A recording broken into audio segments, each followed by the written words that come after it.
Hello and welcome to the Real Sex Education After School. I'm Diggory Waite and I'm joined as always by accredited sex and relationship therapist Cate Campbell. Hello, Mum. Hello, Diggs. Mum, today we've got more questions from our lovely listeners. They have sent in anonymous questions to us on our anonymous Google form, which you can find access to in the bio of this episode and our social media channels. We're at the RSC Pod on Instagram, TikTok and X. Formerly known as Twitter. Wonderful. Let's get straight into it. We all know why we're here. And this question comes from 20-year-old, straight male, from Watford, UK. Ooh. They say, "Hi, I don't know how to get a girlfriend and probably can't understand when she is interested in me. How do I approach someone who I find attractive? Can that be a stranger or will be kind of awkward? And does it need to be someone I know? How do keep things slow? I don't want to get laid with her, but keep it slow. Is there some better place to find someone other than uni, work, or clubs, or pubs?" Well, I've read that verbatim, as usual, just by the way, for what it's the difficulty is that you're supposed to be upfront and honest about what you want. So it's fair enough to say, I like to get to know people before it gets too heavy sexually, that sort of thing. But people feel uncomfortable having those conversations. And that's really difficult. So maybe it's easier to have them if you meet someone online and you're having a bit of a to and fro text before you actually meet. And then maybe it's easier to say it that way. Mm-mm. But there are an awful lot of people who find it difficult to say really the simplest things and have real difficulty. And that idea, you can't understand whether someone's interested in you. Sometimes what that actually means is that you don't want to assume someone is interested in you. Yeah. And I always think that my go-to is always saying something like, "Oh, I really like you and I'd like to get to know you better. But how do you feel? Which zone would I be in?" Which something zone would I be yeah. in? And they say, "Well, you're in the friend zone." Yeah, they can immediately say that. And then you can say, "Okay, cool." And if you've done it like that, there's no, where's the shame? It's not awful. When was the last time you said this? I don't mean I've done it with somebody. I meant this is what I advise my clients to say. Really? What zone am I in? I just don't know if I've ever heard that. But I do like the idea of being like it's quite Love Island to be like I want to get to know you better. But what zone am I in? Like, I just want to know where you're at. Do you have to do the accent? Is that necessary? Sorry, I just want to make people think, wow, yeah, we really are on Love Island. Why is that so awful to say that? Because if that is what you're fearing, if that's what you're most afraid of, say it. Yeah. Wow. That's some really good advice. No, I apologize. No, I'm not saying that's bad advice. Obviously there's part of me that goes, what zone am I in? Maybe that's what's affronted me. But I don't think there's anything to being like, listen, you. I'm. But what you're wanting to say is, if you say to somebody, "I'd like to get to know you better," or if you say, "Shall we go to the pictures?" or who says that these days? The pictures, yeah. You mean the cinema? No, I don't mean. It's not that. It's and more don't that say, "Would you like to go to the theatre?" would you like to meet again? But then you're still left in the dark, aren't you, about whether you want to meet again as a friend or whether you want to meet again as a boyfriend. I mean, somebody who's asked the zone question could say, "Well, I don't know yet." Absolutely fair enough. That's where you want to sit. Yeah, and I think the word, because then you go, "Well, I'm still at square one." But it's like they don't know yet. No, you're not at square one word. Because you're both in the same place then, probably. Yeah, and also this person does say they want to take things slow. So to be honest, actually, if you said, "Do you want to go to the pictures?" or "How do you feel about going to the theatre?" What else did they used to do in the olden days? A walk in the park. Then in the olden days. The pictures was the thing. You go and you sit in the back row and snog. That was why you went to the pictures. Well, I think if someone asked me to go to the cinema with them, I think I'd get the subtext. Do you know what I mean? But we can't rely on subtext. That's sort of what we're saying. We can't rely on subtext. No. But what I'm saying is this person also said, "I don't want to get laid with her, but keep it slow." So it's like, well, then actually, if you want to get to know someone, ask them out on a date that could still be construed as not a date. Where, like you say, you could be like, "Hey, you're into Star Wars. There's a new Star Wars film coming out. Do you want to go and see that together?" Let's sit in the back and kiss. Right. So the other thing, if you're meeting somebody that you've matched with or that you're developing a thing online, then when you meet in person, the advice is always keep it to a short date, just a drink or a coffee or something during daytime if possible. Then you can fit a few more in during the day. Yeah. During the hours of daylight when it's all, very friendly and not threatening. A lot of people apparently say, how are you finding this online dating thing? And talk about that. And that's a way into talking about fast or slow. Oh, that's clever. So you say, oh, how are you finding online dating? And they say, oh, yeah, it's okay. I've dated a few people, but maybe it's gone too fast in the past. It doesn't matter. And as I said at the beginning, if you're talking to somebody online, then you can say, I like to take it slow or whatever. You can have that conversation before you meet. And I think also there's no harm in saying, oh, I'm a bit nervous, or anything like that. It's very charming. Most people like another person's vulnerability. Oh, honestly, I completely agree. I think that is honestly one of the best things you can say on a date is being like, oh God, I'm really nervous. Yeah, but when you say it's a line. Oh, fuck you. It's not. Fuck, I don't believe it. What do you think I'm some sort of fuckboy who was cad? pulled onto stage by Mary Beth Perrone to and labelled a fuckboy? Who was that? Unbelievable. Yeah, to be fair, it was me. But listen, the idea that it's some sort of line. I mean, listen, I don't think I've said that when I'm not actually that nervous, but I've definitely been on dates where I'm like, shit, I'm nervous, and I've said that. And actually, you when you externalize it, that also is not only just that, but then you suddenly go, because often they're nervous as well. I think, sometimes people don't want to get meta about the date. They don't want to acknowledge that they're on a date, and they don't want to talk about things that you're talking about where it's like, well, I don't want to talk about how their dating life is going because that acknowledges other people in the picture as well. And it's like, actually, let's get pretty meta about this. Let's talk about the fact what we're doing, because that will expunge, to some extent, some of the nervousness around it, and then you can see where they're at and see where you're at. Let's get meta to the question then, which is, and apologies if I've offended you as well. No, you haven't offended me. That's so sweet. No, you haven't offended me. I'm just thinking that quite often people really feel an awful lot of shame about how they behave, and they say, I can't say that thing. The thing that all the things that we're advising, there's like, well, I couldn't say that, I couldn't do that, couldn't. Yeah. And there's this feeling that I'm not good enough, and there is out there somewhere there's some perfect way to behave, but everything that anyone suggests, they're going to say, well, I couldn't do that, I couldn't do any of it. Yeah. And if you're feeling that way, what you need to do is think, why not? And try and mentalize what's going on for the other person as well, because you're treating your partner, whoever this date you've dated, you're treating them all as if they're being threatening. And chances are they're not. Chances are they're as nervous as you are. Yeah, like a snake. Yeah, and if they're being at all negative or nasty towards you, give them the finger and fuck off out of it. You do not need someone like that. Wow, I love that. Wow. Metaphorically. Metaphorically, yeah. And you're not saying finger them, you're saying give them one of those, like a middle finger sort of thing, and being like, swivel on that. Okay, so how about this? How do I approach someone who I find attractive? Is this you? No, this is one of the questions. One of the many. This question is filled with questions.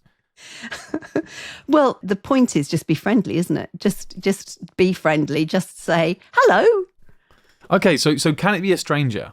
Because I know in the post Me Too movement, in the post Me Too world, there is, I think, sometimes a lot of people who are like, oh, well, going up to a stranger, I don't want to be in their personal space and I don't want to get it wrong, all that sort of stuff. Also, that people are scared as well. But you can still chat to people. You can still chat to people, and you don't know, I mean, if we're not thinking gender, so you might be sexually interested in somebody of the same sex as yourself if you're, chatting to them on the tube, or you might not be. There's a great TikToker. There are more than one. There are a few where they go into places like supermarkets, parks, museums, and they loiter. Waiting to because everybody says, oh, you should be meeting in person, you should be meeting IRL now, and so they're all out there so he's lurking and starts up a conversation, and always starts up a conversation with somebody really unsuitable. Right. He's having this and saying, and looking at the camera, breaking the fourth wall and going, how's this going? Yeah.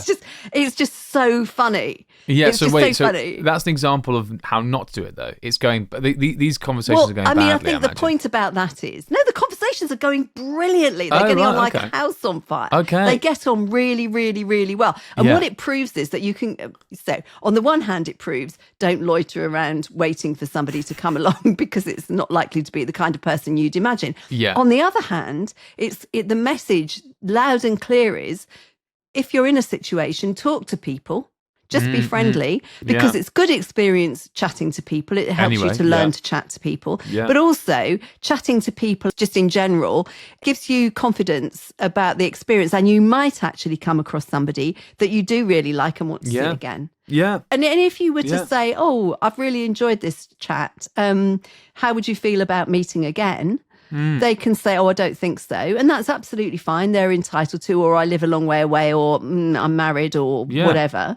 But if it's okay, then, no harm in taking it further. Yeah. So I put out a question to some of our listeners, what's a good chat up line? Because obviously that's the way to approach someone in person. Is it? Yeah. So you ask them, you say, hi, can I take your picture? I need to show Santa what I want for Christmas this year. God.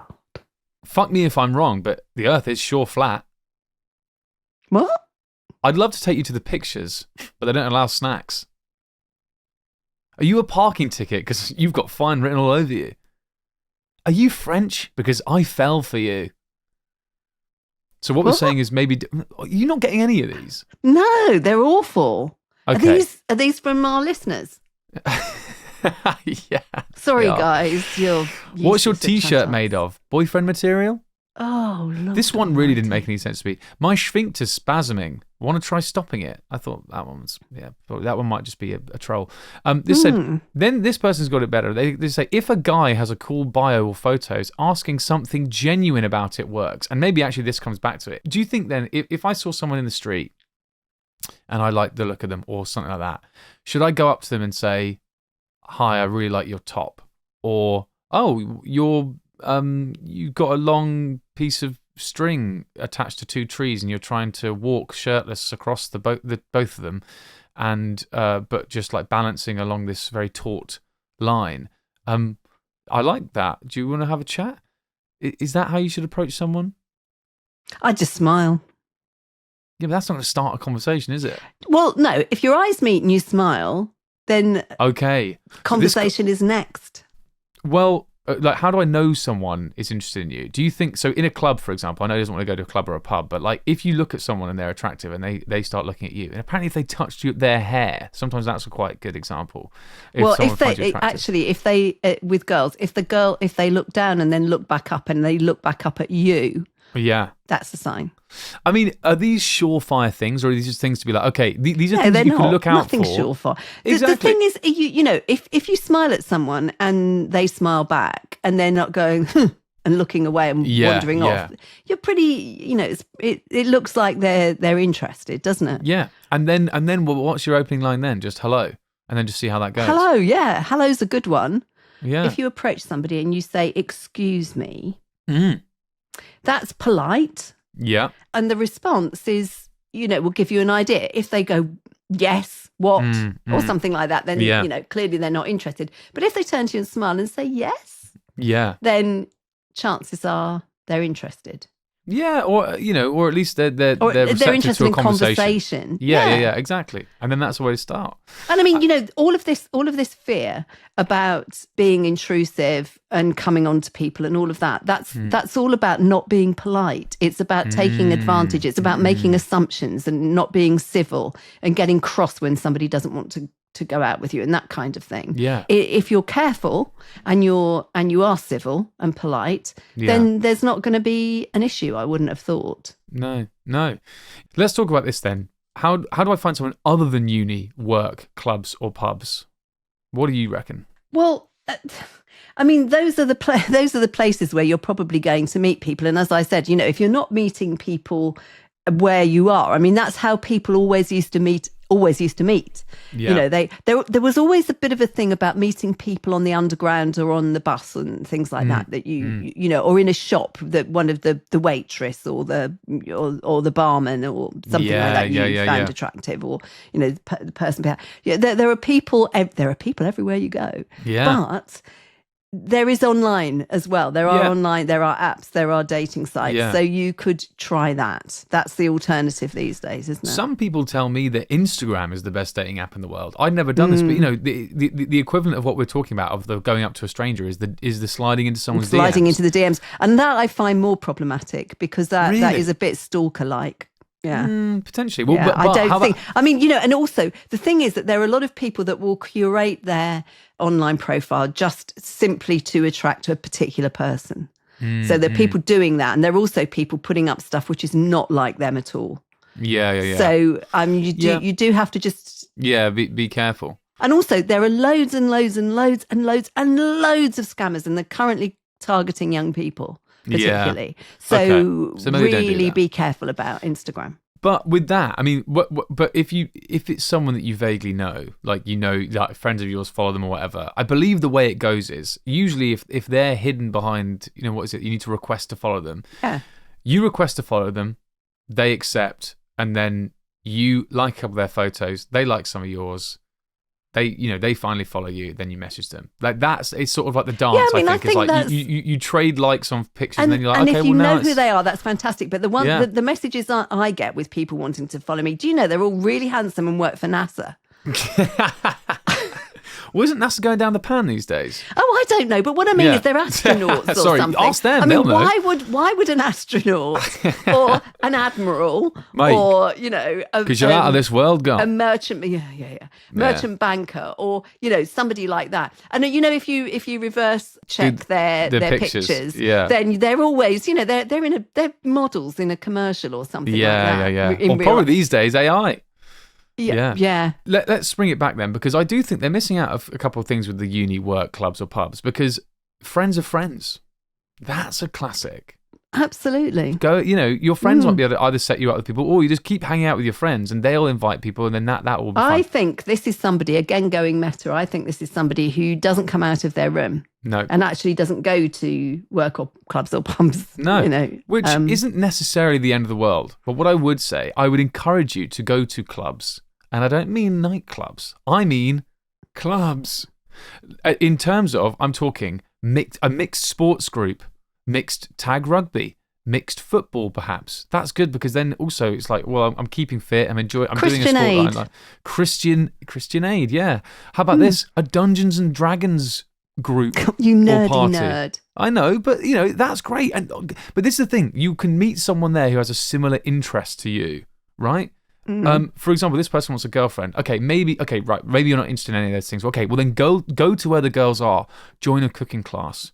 Join a tarot reading class. Join a yoga class. You are going to be swimming in so much, that you'll be fighting them off. I'm shocked. What? Girls at cookery classes, for goodness sake. Listen, I'm sorry. Go to a pottery class. These are the fucking straight facts right now. I'm sorry. I know it sounds misogynistic, but I'm sorry. If this guy, I signed up for a car maintenance class once when I was a teenager. Car Me and my maintenance? friend, we went to we said because that's where the lads would be. They said go to an evening class, but so I signed up for this sort of mechanics class, and it was all like 50-year-old men. So we sort of walked in and went to the canteen, really. Yeah. And anyway, we've been dating them for 40 years. Yeah. And then they died. Yeah. But I got a lot of cars. Well, I mean, so yeah, I kind of agree. I think if we're going meta, I think this person, if you're inside a lot on your own dating apps, take the dating apps seriously and actually put things on there that you are actually interested in. Like, let's say you play a lot of video games or you like anime. Say that on your profile. There will be people out there who will talk to you about that. You can develop that relationship. You can play video games online together. Yeah. There are ways of doing this. Yeah. Okay, amazing. I can't believe I've been a misogynist on the show. That is really sad. Let's have a break so I can think about what I've done. And if you guys can bear to listen, we'll answer 1 or 2 more questions after this.